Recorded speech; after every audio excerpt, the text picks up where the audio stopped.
কিন্তু শোভন যদি এসব করে থাকে তাহলে উনি নিজে কেন আমাদের ক্লু দিতে যাবেন? দেখো বনি, ইনফরমেশন ভুল কি ঠিক আমি জানি না, তবে প্লটটা যদি আগে থেকে সাজানো থাকে তাহলে ওখানে গিয়ে কোনো লাভ হবে না। ওখান থেকে যা ক্লু পাবো কোনোটা আমাদের কাজে লাগবে না। দেখাই যাক না কি, তোমার সন্দেহটা সত্যি কিনা সেটাও তো প্রমাণ হয়ে যাবে।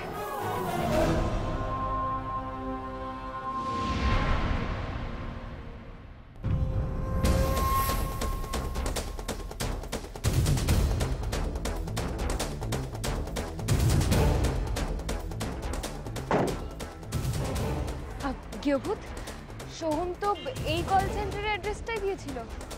হ্যাঁ, যদি ঠিক হয় তো ঠিক নেওয়ার চান্সই বেশি, নাহলে মেয়েটা তো কনফিডেন্টলি বলতো না যে আমরা খালি হাতে ফিরবো। তুমি কেন এত নেগেটিভ ভাবছো? আগে গিয়ে দেখি তো। আমার মনে হয় এই পার্ক করা গাড়িগুলোর মধ্যেই একটা হবে। চলো চলো, এই যে নাম্বারটা, চলো দেখি।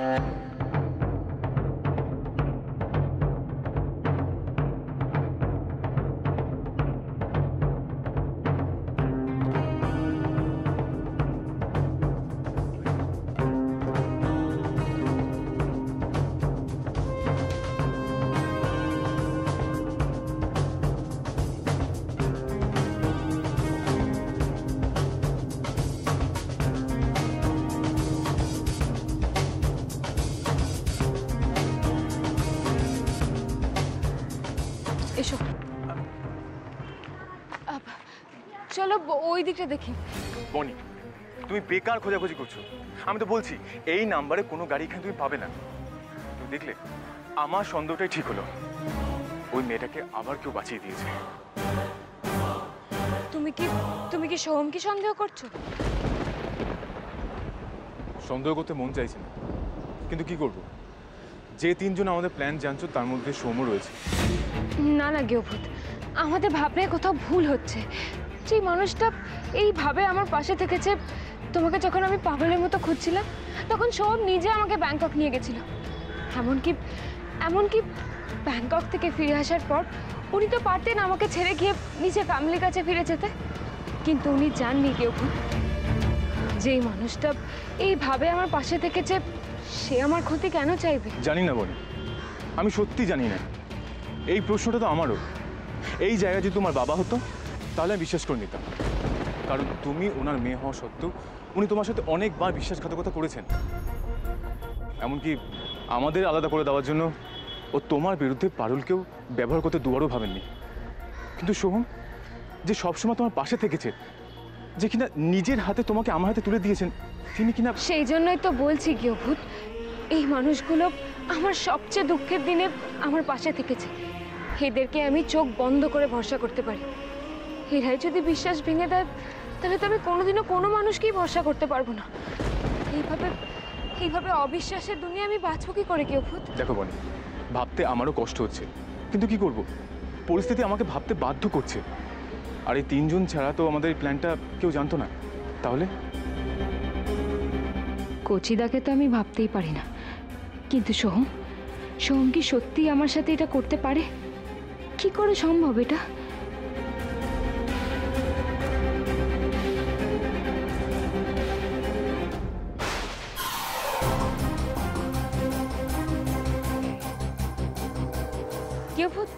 গৃহভূত, ওই যে গাড়িটা।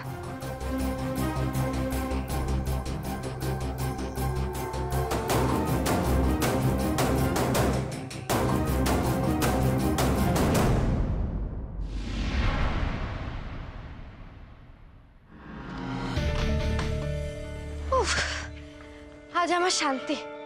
ভাগ্যিস ওই লোকটা আমাকে আজকে ওদের ফলো করতে বলেনি, নাহলে আমার সাজার প্ল্যানটা একদম মাটি হয়ে যেত।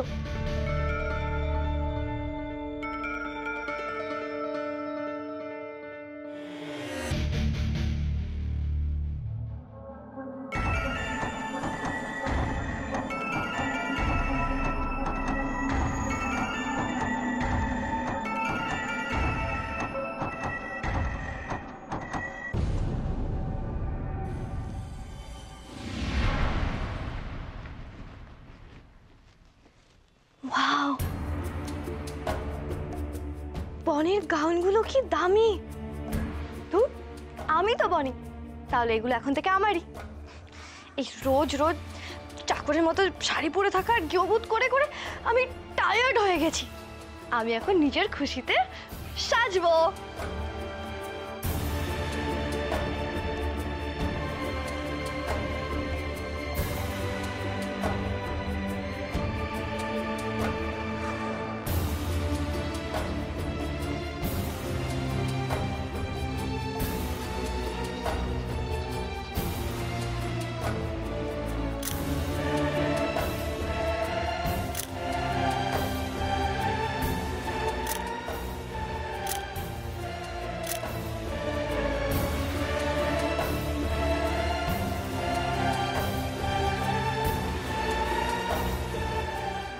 আরে এই উইকটাই তো খোলা হয়নি।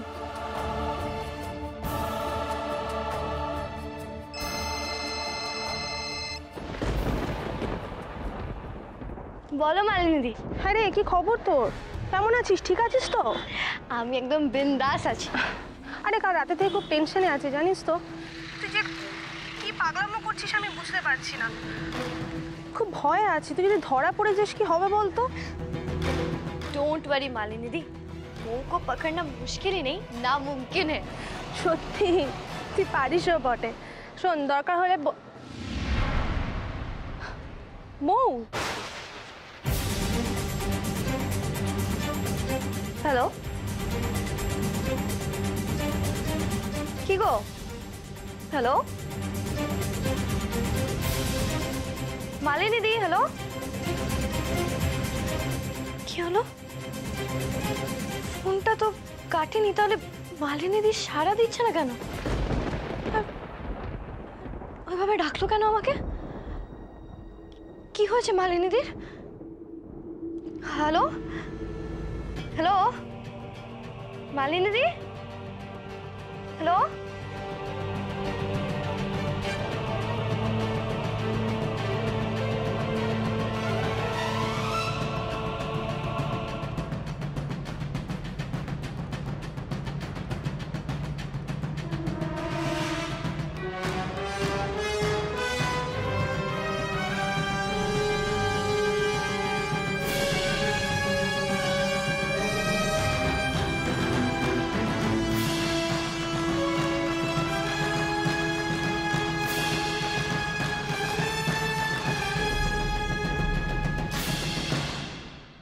আমি কোটিপতি হয়ে যাব মালিনী দি, কোটিপতি। আর আমার স্বপ্নগুলো এক মুহূর্তে আমার হাতের মুঠোয় চলে আসবে। বুঝলাম, তাই তুই অন্যের মতো সেজে আছিস, তাই তো? ইয়েস, আমি বনি সেজে যাচ্ছি। হাই, আমি বনি।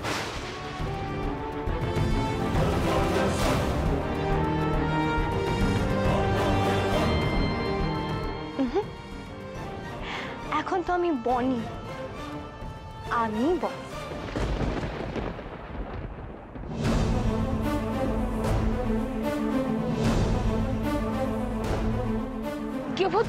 কেউ তো পালিয়ে গেল।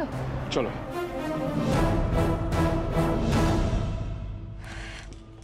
মালিনী দি ফোন ধরছে না কেন? কি হয়েছে মালিনী দি? কি করেছে খবরটা কোন পাই আমি? কে? আমি বাপটু, দরজা খোলো না নতুন বৌদি। উফ, চালিয়ে মারছে আমাকে। এরা দেখছি এটুলি পোকার মতো আমার পিছু পড়ে আছে।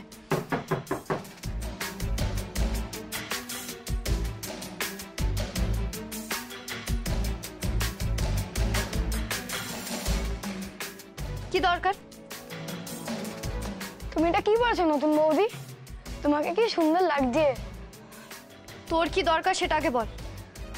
কাল আমার নতুন স্কুলে ভর্তি হওয়ার পরীক্ষা, তাই আমি তোমার কাছে পড়তে এসেছি। এখন আমার কাছে সময় নেই বাপটু, তুই এখন যা যা। কিন্তু মা যে বললো তোমার কাছে পড়তে।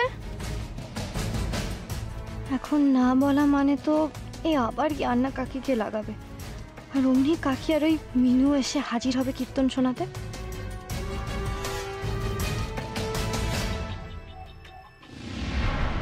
ঠিক আছে, কিন্তু চুপচাপ বসে পড়বি। আমি তুমি একটুও বিরক্ত করবো না নতুন বৌদি, চুপচাপ করে পড়বো।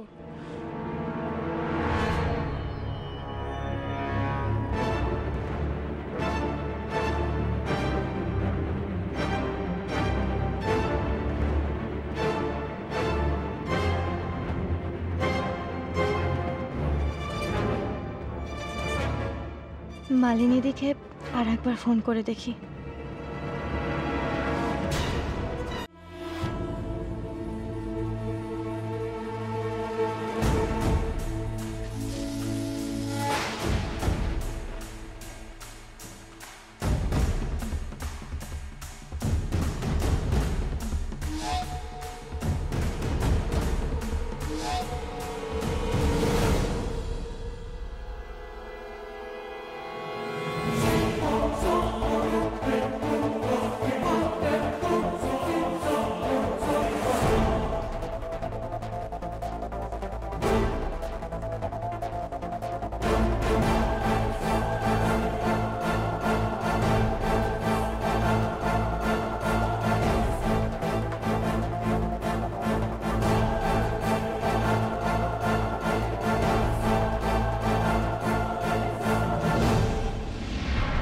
কে আপনি?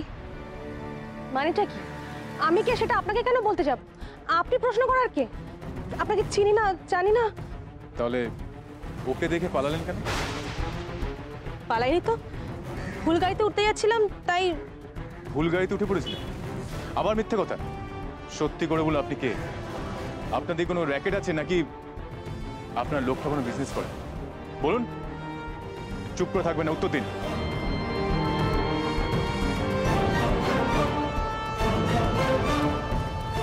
আপনি যে ভুল গাড়িতে উঠতে চাননি সেটা আমরা খুব ভালো করেই জানি, কারণ আপনি কাল এই গাড়িটাতেই উঠেছিলেন, আর আপনার ডাকে সাড়া দিয়ে একটি মেয়ে ওই গাড়িতে উঠেছিল, আর আপনি তাকে মৌ মৌ বলে ডাকছিলেন, তাই না? মৌ? কে মৌ? মৌ বলে আমি কাউকে চিনি না। কেন মিথ্যে কথা বলছে? আপনি যদি বলেন আপনি এই মেয়েটাকে চেনেন না, তাহলে আমরা কিন্তু আপনাকে বিশ্বাস করব না, কারণ আমরা নিজেদের চোখে দেখেছি আপনাকে ওই মেয়েটিকে ডাকতে। আপনারা ভুল করছেন, হয়তো অন্য কাউকে দেখেছেন, আমি সে নই। আর ওই নামে আমি কাউকে চিনি না, কাউকে না। তাই বুঝি? ওই নামে আপনি কাউকে চেনেন না? তাহলে আজকেও আপনার মুখ থেকে সেই নামটা কি করে বেরোলো?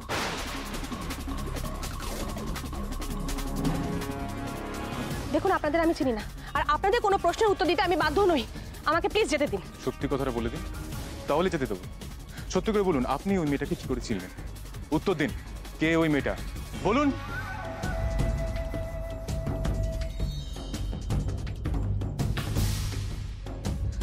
আপনারা হয়তো ভুলে যাচ্ছেন, আপনারা আমারই অফিস কম্পাউন্ডে দাঁড়িয়ে আমাকে হ্যারাস করছেন।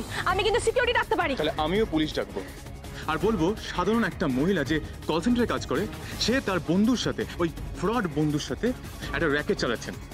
কি পুলিশকে বলবো সব? তাহলে আপনার চাকরি থাকবে তো?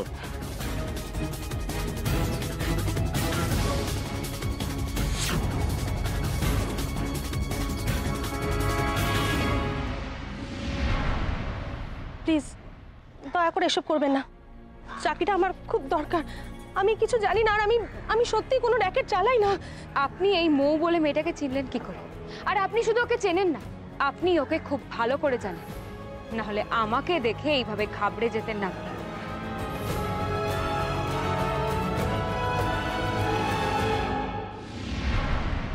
না মানে হ্যাঁ, আসলে আপনি আমাদের চেহারার মিল দেখে ভয় পেয়ে গেছিলেন, তাই না? আসলে আগে আমাকে একদম ওর মতোই দেখতে ছিল।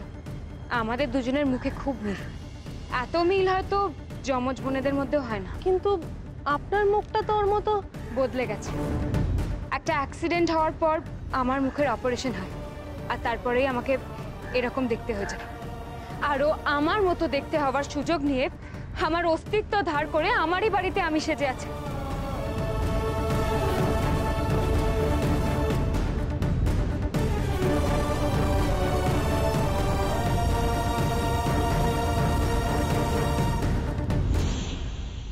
সকালে উঠিয়ে আমি মনে মনে বলি, সারাদিন আমি যেন ভালো হয়ে চলি। আদেশ করে যা মোর গুরুজনে, আমি যেন সেই কাজ করি মনে মনে। ভাই মন সকলে যেন ভালোবাসি, মোর লাগি ব্যথা নাহি পায় দাসী। ভালো ছেলেদের সাথে মিশে করি খেলা পাতে। এমন হয়নি তো ওই বনি আর গৃহভূত মালিনীদির খোঁজ পেয়ে গেছে? তাহলে কি আমি ধরা পড়ে গেলাম? উনিও কি এবারে আমাকে বাঁচাতে পারলেন না? তাহলে আমার অতগুলো টাকা তো জাস্ট মাঠে মারা যাবে।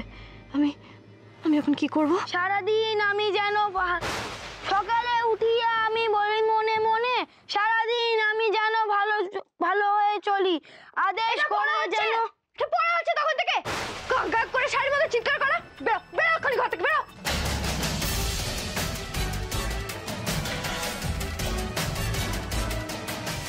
বেরো ঘর থেকে, কানটা ঝালাপালা করে দিল আবার। বেরো, সারাক্ষণ চিৎকার করে পড়ছে ঘর থেকে।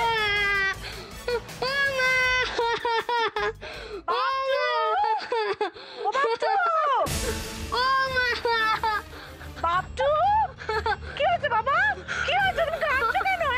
কি হয়েছে? নতুন মধ্যে বকেছে না?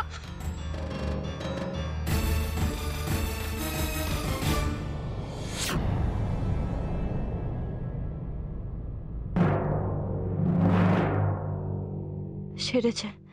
টেনশনের চোটে ড্রেসটাই তো আমি চেঞ্জ করতে ভুলে গেছি। এবার যে এদের কাছেও তো ধরা পড়ে যাব, কি বলে ম্যানেজ করি? আমি বুঝতে পারছি না আপনি কেন শুধু শুধু আমাকে এসব বলছেন। আমি ওর ব্যাপারে সত্যি কিছু জানি না। আমি আপনাদের কোনো হেল্প করতে পারবো না। হেল্প করতে পারবেন না নাকি হেল্প করতে চান না? দেখুন প্লিজ প্লিজ, আপনি একটু বোঝার চেষ্টা করুন। যেটা হচ্ছে সেটা ঠিক হচ্ছে না। আপনি আমার জায়গায় একবার নিজেকে প্লেস করে দেখুন। যে পরিবার কাল পর্যন্ত আমার ছিল, আমার বাবা, আমার মামা মামি, সবাই এক নিমেষে আমাকে দূরে ঠেলে দিল শুধুমাত্র ওই মেয়েটার জন্য, যে কিনা আপনার বন্ধু। ও কিসের লোভে এখানে এসেছে আমি জানি না। কি চাই ওর? কেন মৌ, তুই কেন এত বড় রিস্ক নিচ্ছিস? কি দরকার ছিল বল, আমাকে বল। মানি মানি সুইটার দেন হানি সুইট হার্ট। তোর যদি এতই টাকার দরকার ছিল তাহলে তুই কল সেন্টারে চাকরিটা ছাড়লি কেন?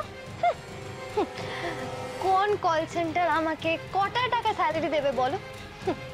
20,000। বছরে বছরে হয়তো সেটা বেড়ে 50, ব্যাস। কিন্তু 50 লক্ষ টাকা আমাকে কে দেবে বলো? আমি সব জেনেও কিচ্ছু বলতে পারছি না। তাহলে যে মৌ বড় রকমের বিপদে পড়ে যাবে, কি করি আমি? প্লিজ, আপনি যদি কিছু জেনে থাকেন তাহলে আমাদের বলুন না প্লিজ। ওকে এসব টাকা পয়সা সম্পত্তি এসব দখলে লোভে করছে, নাকি ওকে অন্য কেউ আমার এগেনস্টে আরো বড় কোনো উদ্দেশ্য নিয়ে অ্যাপয়েন্ট করেছে? আমি কোনোদিনই ধরা পড়বো না মালিনী দিদি। আমি ধরা পড়লে যে একজনের আশায় জল পড়ে যাবে। কে? যিনি আমায় অ্যাপয়েন্ট করেছে। সত্যি তো? মৌকে কে অ্যাপয়েন্ট করেছে? এইটা তো মৌ আমাকে বলেনি। দেখুন, আমরা কিন্তু বেশ বুঝতে পারছি ও একার বুদ্ধিতে এসব কাজ করছে না। আপনি যদি কিছু জেনে থাকেন তাহলে প্লিজ বলুন, প্লিজ আমাদের বলুন। শুনুন, আপনাকে এভাবে রিকোয়েস্ট না করে আমরা কিন্তু সরাসরি পুলিশের কাছে যেতে পারতাম, কিন্তু ওর পেছনে যে আছে সে যদি আমাদের নিজেদের কেউ হয়, কেন জানি না আমাদের সেটাই মনে হচ্ছে। আর যতদিন না আমরা জানতে পারছি সেই মানুষটাকে, আমরা কোনো ডিসিশনে আসতে পারছি না। আপনি আমাদের মনের অবস্থাটা বুঝতে পারছেন। ওর জন্য আমি আমার সব কিছু হারিয়ে ফেলেছি। এমনকি আমার বাবা ওকে সবার সামনে নিজের মেয়ে বলে মেনে নিয়েছে। ওর বাবা তোকে মেনে নিল? আরে হ্যাঁ, প্রথমেই মুখটা দেখে না উনি ঘোল খেয়ে গেলেন। আর আমার অস্কার নমিনেটেড অ্যাক্টিং তো আছেই। এমন অ্যাক্টিং করেছি না, তার বাবা নিজের মেয়েকে অবিশ্বাস করে আমাকে বনি বলে মেনে নিল। ব্যাস, ওর হচ্ছে আমি বনি হয়ে গেলাম। আশ্চর্য, এই মেয়েটার সব কথা মৌয়ের কথার সঙ্গে মিলে যাচ্ছে দেখছি। বিশ্বাস করুন, আমরা সবাইকে বোঝানোর চেষ্টা করেছি কিন্তু পারিনি। প্রতিবার ও কোনো না কোনো কিছু চাল চেলে ও পার পেয়ে গেছে।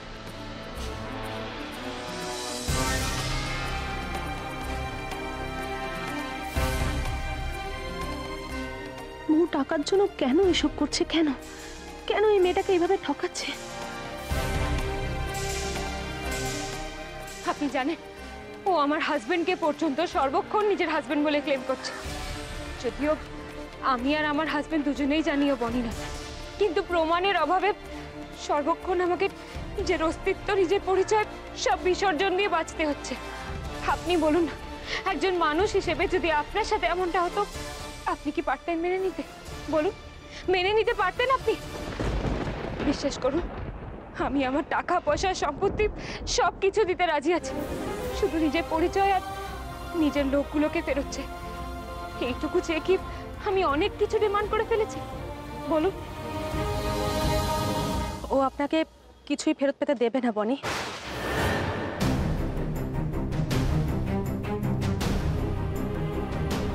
কেন? কারণ মৌয়ের ডিমান্ড অনেক বেশি, যা আপনি কখনো কল্পনাও করতে পারবেন না।